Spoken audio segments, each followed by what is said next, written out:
Certains seront choqués, ou interpellés en tout cas, par le fait que je parle de la présence ou de l'absence des Juifs.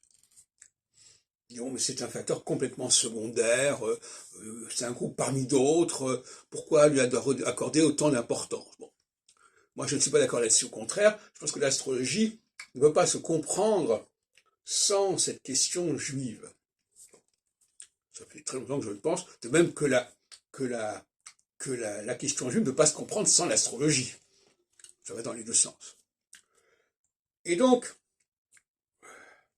par exemple, bon, la Shoah, par exemple, la solution finale des années 42-43, c'est fait en phase solsticiale. La solsticialité implique une sorte de mise à l'écart des Juifs. Quand je dis mise à l'écart, c'est tout simplement on les met dans un coin et on peut même les faire disparaître carrément. Donc, le facteur juif, c'est un facteur, c'est un joker, si on peut dire. C'est un facteur qui n'est réductible ni au masculin ni au féminin. On peut dire que quelque part, le juif est une forme d'androgyne, de cette manière. Pas tout à fait la bonne expression, mais enfin, c'est un peu ça. C'est ce qui, dans les langues, correspond au neutre par opposition au masculin et au féminin. Alors, moi, il se trouve que je pense qu'il faut introduire cette notion-là. J'en ai parlé à propos de la verticalité. Par exemple, le roi est quelque part un personnage androgyne, qui n'est réductible ni à la masse des hommes, ni à la masse des femmes.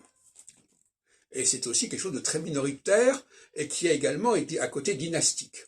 Donc, à mon avis, il y a un rapprochement analogique entre les juifs et l'idée de monarchie, l'idée de dynastie, avec évidemment tous les problèmes de révolution, de rejet qu'on connaît, notamment en France, avec notamment la décapitation de Louis XVI en 1793.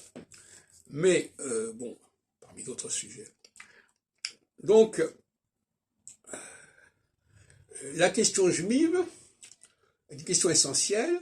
Je parlais l'autre jour des rapports entre l'équinoxialité et l'État d'Israël. On voit que l'État hébreu est protégé et favorisé en phase équinoxiale et qu'il est particulièrement menacé en phase solsticiale, par exemple. En tout cas, qu'il connaît des revers.